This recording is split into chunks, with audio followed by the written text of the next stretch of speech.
क्योंकि योगी बहुत अच्छा नारा दे रहे हो, बटोगे तो कटोगे।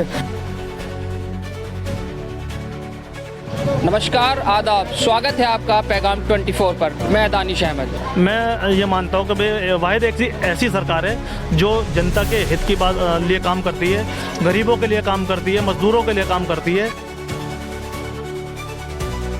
कि केंद्र के अंदर राहुल गांधी जी बहुत अच्छा काम कर रहे हैं, शोषित की आवाज़ उठा रहे हैं, संविधान को बचाने की आवाज़ उठा रहे हैं। और बोर्ड ने उसकी तनख्वाहें रोक रखी है मामों की, कई बार धरने पे बैठे हैं माम लोग, मगर कोई सुनवाई नहीं हो रही उनकी। 2100 का अब तो ये लालच है, जो 2500 बीजेपी देगी, 2500 कांग्रेस देगी, ये सब बेकार की बातें हैं।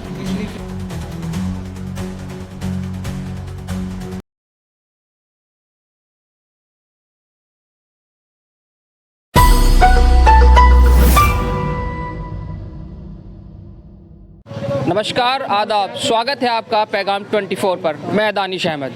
देश में चुनावी माहौल तो बना ही रहता है। अब देश की राजधानी दिल्ली में भी 2025 के विधानसभा चुनाव होने हैं और तमाम राजनीतिक पार्टियों को जनता को रिझाने के लिए एक होड़ सी लगी हुई है फ्री योजना को लेकर। आम आदमी पार्टी की तरफ से महिलाओं को 2100 रुपये देने का जब वादा किया गया तो कांग्रेस की तरफ से भी 2500 रुपये देने का वादा किया गया।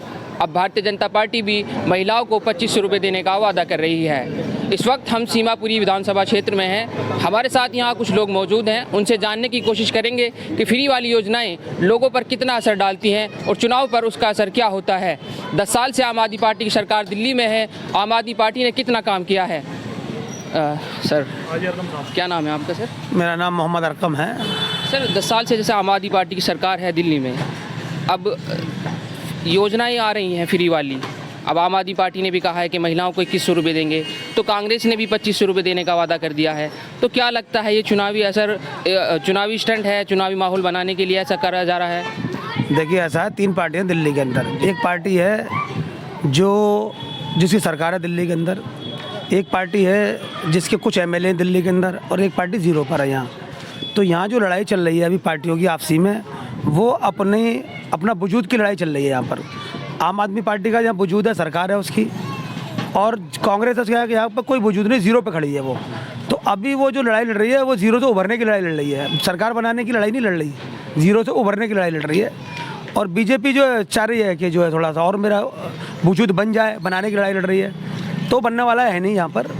ये दिल्ली है, यहाँ पढ़े लिखे लोग रहते हैं, यहाँ पानी बिजली इतना असर नहीं करता, यहाँ सुरक्षा ज़्यादा असर करती है, यहाँ इत्तेफाक इत्तेहाद भाईचारा ज़्यादा असर करता है। हमारे को बिजली पानी फ्री मिले ना मिले, 2100 मिले ना मिले, हमारा वोट उस पर नहीं जाएगा। हमारा वोट जो है इसलिए जाएगा कि यहाँ दंगा ना हो, यहाँ आपसी में लड़ाई ना हो। अगर यहाँ दंगा पार्टी आती है, जो बीजेपी है ना, वो दंगा पार्टी है, समझे, लड़ाई पार्टी है। अगर वो यहाँ पर आती है तो यहाँ हिंदू मुस्लिम राइट कराएगी, मस्जिदों के अंदर मंदिर ढूंढेगी, भगवान खो गए वो मंदिरों में तलाश करेगी, मस्जिदों में तलाश करेगी। तो यहाँ क्या दंगा होगा, विवाद होगा, गोश्त की दुकानें बंद कराएगी, खाने की होटल बंद कराएगी, समझे। यहाँ पर आके जो है सिर्फ जो दंगा करेगी। विकास का तो मतलब है नहीं। विकास किया होता तो यूपी में करती है। 20 राज्यों में सरकार है बीजेपी की, वहाँ 2500 क्यों नहीं दे रहे वो, वहाँ बिजली फ्री क्यों नहीं दे रहे वो। भाई 20 राज्यों में और भी सरकार है ना, बराबर में उत्तर प्रदेश है, वहाँ क्यों नहीं दे रहे 2500 रुपये। इसका मतलब क्या है? इसका मतलब ये है कि यहाँ का माहौल ख़राब कराने की कोशिश कर रहे हैं। दिल्ली का वोटर समझदार है, समझ चुका है, यहाँ पर दंगा होने नहीं देंगे, या बीजेपी को नहीं आने देंगे किसी भी तरीके से। यहाँ इत्तेफाक इत्तेहाद भाईचारे से रह रहे हैं और रहते रहेंगे। कांग्रेस भी चुनाव में है, इस बार टक्कर दे रही है, तो आपको नहीं लगता अगर कांग्रेस टक्कर देगी, अच्छे से चुनाव लड़ेगी, तो आपको नहीं लगता कि बीजेपी को फ़ायदा होगा? देखिए, अच्छे से चुनाव तो वो लड़ ही नहीं सकती, क्योंकि यहाँ पर जो है हमारी विधानसभा की सिचुएशन बता रहा हूँ, यहाँ 75% हिंदू वोट है, 25% मुस्लिम वोट है। अगर सारे मुसलमान भी कांग्रेस को वोट दे दे तो भी कांग्रेस यहाँ जीतने की स्थिति में नहीं है, क्योंकि हिंदू वोट नहीं देता कांग्रेस को। पिछला इलेक्शन यहाँ कन्हैया का हुआ है, सीमापुरी विधानसभा से 30,000 वोट मुस्लिमों ने दे दिए। दिलशाद गार्डन में 600 वोट मिले हैं, नंदनगरी के अंदर 350 वोट मिले हैं वार्ड के अंदर। तो जब वहाँ से वोट ही नहीं मिल रहा हिंदुओं का, तो कहाँ से जीती जब तक हिंदू और मुस्लिम दोनों मिलकर वोट नहीं देंगे, जब तक कोई भी पार्टी जीतती नहीं है। क्योंकि 75% यहाँ पे हिंदू हैं। आम आदमी पार्टी को हिंदू वोट भी दे रहा है, मुसलमान वोट भी दे रहा है, और उसकी योजनाएं भी अच्छी हैं। हमको बिजली फ्री मिल रही है, पानी फ्री मिल रहा है, अच्छे अस्पताल बने हुए हैं, अच्छी स्वास्थ्य शिक्षा के बहुत अच्छा इंतज़ाम है। स्कूलों के अंदर हर क्लास के अंदर CCTV कैमरा लगा हुआ है। स्कूल के अंदर जो बच्चे आवारा घूमते थे, आज कोई बच्चा आवारा नहीं घूम सकता। बच्चा अगर स्कूल में नहीं जा रहा है तो पेरेंट्स को फ़ोन आता है, मतलब बच्चा तुम्हारा स्कूल में नहीं आ रहा। जो बच्चे कमज़ोर हैं उनके लिए स्पेशल क्लासेस लगाई जा रही हैं। जो बच्चे मानसिक रूप से विकलांग है, स्पेशल हैं, जो बच्चे पढ़ नहीं पाते, तालीम को समझ नहीं पाते, उनके लिए स्पेशल एजुकेटर लगाए जा रहे हैं स्कूल के अंदर। जो 12वीं तक बच्चे पढ़ रहे हैं, 10वीं तक पढ़ रहे हैं, उनकी काउंसलिंग का इंतजाम किया जा रहा है। उन बच्चों को काउंसलिंग की जा रही है, अच्छे काउंसलर बुला के अच्छे तरीके से उनको काउंसलिंग की जा रही है। तो स्कूल में बहुत अच्छा इंतजाम चल रहा है पढ़ाई का। पढ़ाई को लेकर जो है खेलों के ऊपर भी बहुत ध्यान दिया जा रहा है। बहुत सारे स्पेशल स्कूल दिल्ली के अंदर बनाए गए हैं, जिसके अंदर IAS IPS जुडिशियल और जिसके अंदर जो है JEE और जिसके अंदर अच्छी कोचिंग भी दी जा रही है बच्चों को। तो दिल्ली की सरकार अच्छा काम कर रही है, जो कभी हमने सुना भी नहीं था, कभी सोचा भी नहीं था दिमाग के अंदर कि भाई दिल्ली के सरकारी स्कूलों का जो वो रिजल्ट है वो प्राइवेट स्कूल से अच्छा होगा। सर, जैसे आम आदमी पार्टी जब सत्ता में आई तो वो कहती थी कि हमारी तरफ जो जितने भी नेता हैं वो सभी ईमानदारी छवि के नेता हैं। अब हम देख रहे हैं कि उनके तमाम राजनीतिक जो बड़े नेता हैं उन पर आरोप लग रहे हैं शराब घोटाले को लेकर। खुद अरविंद केजरीवाल CM रहते हुए जेल चले गए, तो आप उसको कैसे देखते हैं? क्या ये सिर्फ राजनीति थी, क्या आता है? देखिए, ऐसा है, सरकार कोई भी स्कीम बनाती है पब्लिक से मशवरा लेकर बनाती है। शराब की स्कीम मेरे हिसाब से तो गलत है, ठीक है, मैं अपने हिसाब से बोलता हूँ, लेकिन बहुत सारे काम उनके अच्छे भी तो हैं। खाली हम शराब को लेकर पकड़ के बैठ जाएँ। शराब की नीति खराब थी, उन्होंने वापस ले ली, अब तो बात खत्म हो गई ना। शराब की नीति उन्होंने बनाई थी, पब्लिक को पसंद नहीं आई, उन्होंने वापस ले ली। तो उनकी शराब की नीति को पकड़ कर सारी वो योजनाएं खराब थोड़ी हो जाएंगी। उनकी मुख्यमंत्री विकास प्रतिभा योजना जो है उनकी, जिसमें वो कोचिंग कराते, कितनी अच्छी योजना है। उनकी फरिश्ता योजना कितनी अच्छी है कि जो आदमी दिल्ली में जा रहा है, कहीं एक्सीडेंट हो गया और 1 करोड़ का इलाज है, उसका सरकार फ्री कराएगी। उन स्कीमों को देखो ना, जो अच्छी स्कीमें बनाई है। एक उनकी स्कीम है बहुत अच्छी दिल्ली के अंदर, जिसका नाम है, क्या नाम है, जय भीम विकास प्रतिभा योजना, जिसमें बच्चे IIT में सेलेक्ट हुए, जिनकी कोचिंग फ्री है। 3.5-4 लाख रुपए के बच्चों को 3,000 रुपये महीना दिए जाते हैं, उसके आने जाने के लिए खर्चा दिया जाता है। कितनी अच्छी स्कीम है उनकी। सर, जैसे अभी जो दिल्ली के मुसलमान हैं जी, वो कौन सी पार्टी पर जाना चाह रहे हैं? देखिए, ऐसा है, दिल्ली के मुसलमानों को मैं अपील करना चाहता हूँ कि जहाँ भी आम पार्टी मजबूत है उसके साथ खड़े हो जाएं। कांग्रेस की स्थिति अच्छी नहीं है। कांग्रेस को स्थिति अच्छी होगी जब हिंदू भाई वोट देगा। हिंदू भाई कांग्रेस को वोट नहीं दे रहा, और कांग्रेस ही अगर बहुत सारी स्कीमें वो यहाँ लेके आ रहे हैं, उनकी सरकारें और जगह भी हैं, वो स्कीम को लागू करें वो और काम करें। और दिल्ली के केंद्र के अंदर राहुल गांधी जी बहुत अच्छा काम कर रहे हैं, शोषित की आवाज़ उठा रहे हैं, संविधान को बचाने की आवाज़ उठा रहे हैं, लेकिन अभी दिल्ली में उनका मामला कुछ भी नहीं है। हम राहुल गांधी की सोच के साथ हैं। दिल्ली के अंदर जो समता और न्याय पे जो जंग चल रही है वो राहुल गांधी जी लड़ रहे हैं। जो समानता की बात चल रही है, जहाँ हिंदू मुस्लिम दलित सब साथ रहें और सबका सम्मान हो, सारी योजनाओं पे जो काम कर रहे हैं राहुल गांधी जी अच्छा काम कर रहे हैं। लेकिन दिल्ली में अभी जो है उनका कोई वजूद नहीं है। अगर दिल्ली का मुसलमान या दिल्ली का जो समतावादी वोट है, जो मानवतावादी वोट है, वो अगर वोट डिवाइड होता है तो बीजेपी आ जाएगी। फिलहाल हमको बीजेपी से बचने के लिए खड़ा होना है, और जिस वक्त बीजेपी यहाँ से ख़त्म हो जाएगी तो कांग्रेस ही आनी है आगे चल के। फिलहाल हमें जो है आम आदमी पार्टी के साथ है यहाँ का मुसलमान, और मैं अपील भी करता हूँ उन मुसलमानों से कि इस वक्त बटे नहीं, क्योंकि योगी बहुत अच्छा नारा दे रहे हो, बटोगे तो कटोगे। अरे इकट्ठे हो जाओ, सारे शोषित वंचितों इकट्ठे हो जाओ, जितने SC ST OBC के लोग इकट्ठे हो जाओ, मोदी की बात, योगी की बात सुनो, सारे इकट्ठे हो जाओ। जितने शोषित है, जिन पर जुल्म हो रहा है, वो मजलूम लोग इकट्ठे हो जाओ। इस टाइम इकट्ठे होने का वो जो इशारा दे रहा है तुमको, तुम इकट्ठे हो जाओ, बटो मत। इस वक्त बीजेपी का अगर मुकाबला करना है तो इकट्ठे होकर करना पड़ेगा, सारे SC को इकट्ठा होना पड़ेगा। जिस देश के अंदर मूछ रखने पर हत्या हो जाती हो, जिस देश पे मूर्ति को टच करने पर हत्या हो जाती हो, जिस देश के अंदर मटका छूने पर हत्या हो जाती हो, ऐसे जालिम लोगों के साथ मत खड़े हो। आप जो है समतावादी के साथ खड़े हो, संविधान को बचाने वालों के साथ खड़े हो। मैं तमाम शोषितों से, तमाम दलित भाइयों से अपील कर रहा हूँ कि बीजेपी को छोड़कर सारे के सारे इकट्ठे हो जाओ, और इन मनुवादियों के अंदर जो मनुवादी व्यवस्था को कायम करना चाहते हैं, जो संविधान को ख़त्म करना चाहते हैं, ऐसे लोगों को बचना है और समतावादी लोगों के साथ खड़ा होना है। सर, और भी लोग हैं, उनसे बात करेंगे। सर, आपसे जानना चाहेंगे, जैसे अभी कोरोना आया था उससे पहले तो तबलीगी जमात पर आरोप लगे, लेकिन आम आदमी पार्टी की तरफ से कोई ऐसा बयान नहीं आया कि उनके पक्ष में आए तबलीगी जमात के लिए। तो आप कैसे देखते हैं कि मुसलमानों पर उसका असर पड़ेगा या नहीं पड़ेगा?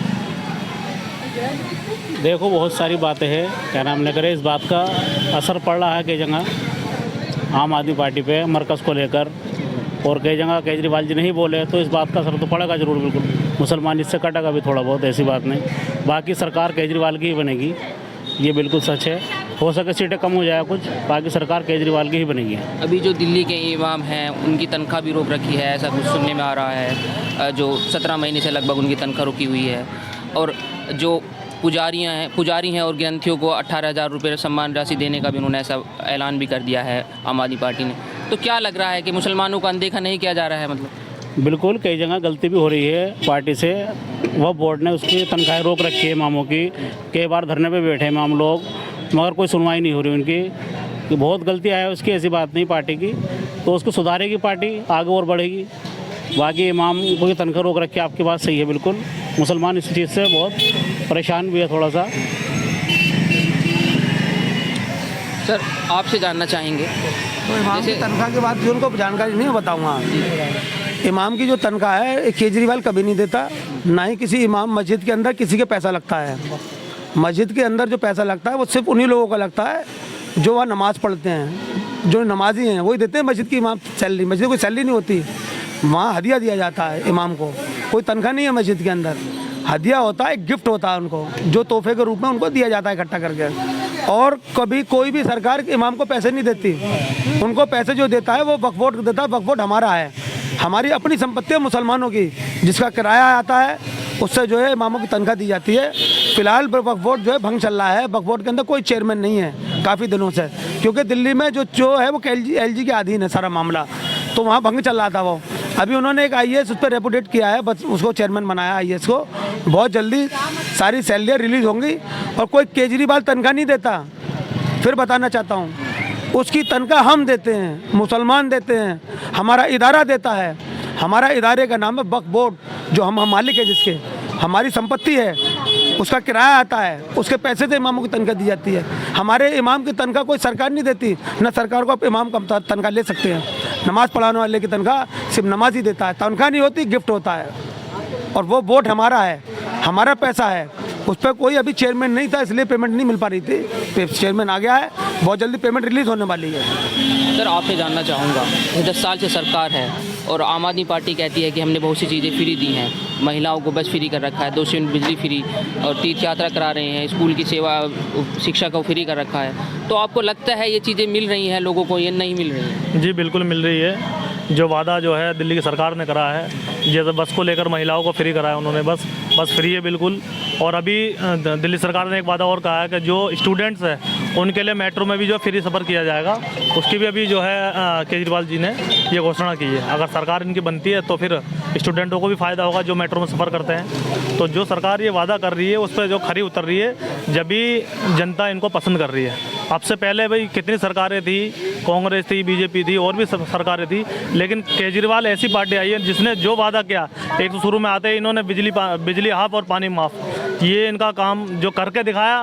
फिर इनकी दोबारा सरकार बनी, फिर इन्होंने शिक्षा के लेंस से जो है मेहनत करी, शिक्षा को बेहतर करा। जो सरकारी स्कूल जो है अब प्राइवेटों से भी बेहतर है। जो प्राइवेट में जो पेरेंट्स अपने बच्चों को पढ़ाते थे, अब वो प्राइवेट स्कूल से निकाल के सरकारी में जो है अपने बच्चों का एडमिशन करा रहे। तो कहीं ना कहीं शिक्षा में भी जो है सुधार हुआ है, स्कूलों में भी सुधार हुआ है। तो जनता जो है पसंद कर रही है केजरीवाल के काम को, और केजरीवाल जी काम अच्छा कर रहे हैं। कहीं ना कहीं देखो, इंसान है, सबसे गलतियाँ होती है, तो कोई ना कोई पॉलिसी इन्होंने गलत बनाई है जिसका इन्हें जो है जो खामियाजा भुगतना पड़ा। जैसे शराब की नीतियाँ ये लेकर आए थे, एक बोतल के साथ एक फ्री दे रहे थे, तो उसका नुकसान हुआ है। जनता ने नकार दिया, नापसंद किया, तो सरकार ने उस स्कीम को, जो उस नीति को ख़त्म किया। तो भाई इंसान है, इंसान से गलतियाँ होती है। और वो केजरीवाल सरकार, मैं ये मानता हूँ कि भाई वाहिद एक ऐसी सरकार है जो जनता के हित की लिए काम करती है, गरीबों के लिए काम करती है, मजदूरों के लिए काम करती है। और पार्टियाँ जो है वो मालदारों के लिए काम करती है। जो बड़े मालदार लोगों की सरकार है, जैसे बीजेपी है, वो सूट बूटों की बालों की सरकार है और बड़ों लोगों के बारे में ही सोचती है। ये केजरीवाल सरकार है जो झुग्गी झोपड़ी वाले हैं, ऑटो वाले हो गए, देखो ये ऑटो वालों के लिए सोच रहा है, मजदूरों के लिए सोच रहा है। तो ये सरकार, इस सरकार को लोग पसंद कर रहे हैं, उसकी नीयत साफ़ है, काम करने की नीयत है, जब ये आगे बढ़ रहा, लोग इसे सपोर्ट कर रहे हैं, पसंद कर रहे हैं। तो आगे भी हो सके, अल्लाह ने चाहा तो दिल्ली में केजरीवाल की सरकार ही बनने जा रही है। जैसे अभी दिल्ली में विधानसभा का चुनाव होना है और 10 साल से आम आदमी पार्टी की सरकार है। आम आदमी पार्टी कहती है कि हमने बहुत सी योजनाएं फ्री दी हैं, महिलाओं को बस फ्री और तीर्थ यात्रा करा रहे हैं, 200 यूनिट बिजली फ्री दे रहे हैं। क्या ये लोगों को मिल पा रही है? नहीं मिल पा रही है। काम तो अच्छा है आम आदमी पार्टी का, बिजली, पानी, बसें, मोहल्ला क्लीनिंग और तुम्हारी हॉस्पिटल, स्कूल, समझे। हाँ, काम तो अच्छा है, मैं बेकार कर, मैं बुराई तो नहीं करूँगा। महिलाएं खुश हैं, समझे। वोटिंग भी खूब दबा के करती हैं। 2100 का अब तो ये लालच है कि 2500 बीजेपी देगी, 2500 कांग्रेस देगी, ये सब बेकार की बातें हैं। बिजली फ्री है। हाँ, लेकिन काम तो है। ये योजनाएं फ्री वाली हैं, ये चुनाव में असर डालेंगी? असर तो डालना चाहिए, असर तो डालना चाहिए। जो वादे हैं वो वादे भी करता है वो अगला, समझे। कांग्रेस ने भी कहा है कि 2500 रुपये महिलाओं को हम भी देंगे हर कांग्रेस ने महीना। कहा, बीजेपी ने भी कहा है 2500 रुपये। तो, और आम आदमी पार्टी ने भी कहा है कि 2100 रुपये हर महिलाओं को देंगे हर लेकिन महीने। ऐसा तो कुछ- किसके दावे में, किसके वादे में कितना दम है सर? दम जो है, समझे, केंद्र सरकार जो है, समझे, पेंशन वगैरह देती है, विधवाओं को देती है, और समझे उसमें कुछ दम है। जो केंद्र सरकार है उसमें कुछ दम हैगा। हाँ, बाकी इनका कोई भरोसा नहीं है। 1000 रुपये इन्होंने पंजाब में वादा किया था, जो न्यूज़ सरकार बनाई थी आम आदमी पार्टी ने, वहाँ एक को 1000 रुपये नहीं मिला है किसी को भी। ये शिकायतें हैं लोगों की। और यहाँ दिल्ली की मैं कुछ कह नहीं सकता, क्योंकि ये चुनाव जो है, समझे, बहुत संघर्ष है इस टाइम चुनाव बीजेपी में। 3 बड़ी पार्टी चुनाव में है, तीनों पार्टी, कांग्रेस, आम आदमी पार्टी और बीजेपी। कुछ भी क्या लग रहा है, कौन सी पार्टी का माहौल लग रहा है? हो सकता है बीजेपी आ जा सत्ता में है दिल्ली के अंदर। अब बदलाव आ सकता है, क्योंकि चुनाव में बदलाव बहुत आएगा। अच्छा, जो आम आदमी पार्टी के जो संयोजक है अरविंद केजरीवाल, उनके नेता हैं, उन पर क्या ये आरोप लगे, जेल भी जाना हुआ उनका, तो क्या ये चुनाव पर असर करेगा, उनकी छवि पर असर करेगा? अगर वो घोटाला उन्होंने किया है तो इस पर असर पड़ेगा। घोटाला नहीं किया, साफ सुथरी छवि है उनकी, तो उन पर असर नहीं पड़ेगा, तो कामयाबी पाएंगे वो। और भी लोग हैं सर, आपसे बात करते हैं। जैसे मैं नहीं बोल पाऊंगा कुछ भी। अगर इस क्षेत्र की बात करूं, सीमापुरी क्षेत्र की, जी पहले यहाँ राजेंद्र पाल गौतम जी विधायक थे, जी। तो उन्होंने क्या कारण रहा कि उनका टिकट यहाँ से नहीं हुआ? इस बार वीर सिंह देगान का यहाँ से टिकट हो गया है। वीर सिंह दीगान जो हैं अच्छे नेता हैं जी। और साफ छवि के हैं, अच्छा काम करते हैं, और पहले भी किया था जब वो कांग्रेस में थे। हाँ, अब आम आदमी पार्टी ने टिकट दिया है तो इंशाल्लाह वो ही जीतेंगे यहाँ से। इस सीट की तो मैं कहता हूँ कि आम आदमी पार्टी जीतेगी। अच्छा, यहाँ कुछ काम हुआ है जो राजेंद्र पाल गौतम जी यहाँ विधायक रहे? राजेंद्र पाल गौतम जी ने तो कुछ नहीं किया, वो तो सिर्फ अपनी कौन सी कार थी उन पर, उसमें ही घुमा करते थे। उन्होंने तो कभी पलट कर भी नहीं देखा। मगर हाँ, वीर सिंह दीगान जी के लिए कहूँगा तो वो काम करेंगे, अच्छी छवि के हैं, काम करते हैं और जुझारू नेता हैं। पहले कांग्रेस में थे, जब भी काम किया था उन्होंने, कोई गरीब, अमीर, मीडियम क्लास, कोई भी उनके दफ्तर में जाता था फ़ौरन काम होता था। और जो बीजेपी से हैं कुमारी रिंकू जी, उनका कैसा छवि है यहाँ, कैसी उनको छवि तो है? मैं जानता नहीं, पहली बार नाम सुना है जी मैंने तो उनका, अच्छा, उनको नहीं जानता। संडे में आनी मेरी मीटिंग होगी। वो देखो बता रहे क्या हैं बता ना रहे हैं? वो जो हैं, जो कैंडिडेट हैं बीजेपी की, वो संडे में यहाँ आएंगे मीटिंग पे, यहाँ बैठ के मीटिंग होगी। और वो कल रैली में भी थी, तो उन्हें टाइम नहीं मिला आने का यहाँ। हाँ, वो मेरी बहुत खास हैं, मित्र हैं सब वो लोग। तो क्या टक्कर दे पाएंगी वो यहाँ वीर सिंह देगान को? नहीं, टक्कर नहीं दे पाएंगे। वीर सिंह देगान में टक्कर नहीं दे पाएंगे। बेकार झूठ क्यों बोले हम। वीर सिंह, हाँ, उनकी छवि है, कांग्रेस में थे, जीते थे, फिर एक बार हारे, आम आदमी से ही हारे थे। ये गौतम ने हरवाया था, राजेंद्र पाल गौतम ने हरवा दिया था। जब से वो उन्हें टिकट नहीं मिला, फिर आम में आ गए। काम है उनका, वो ही जीतेंगे सीट लेके यहाँ की। मैं बता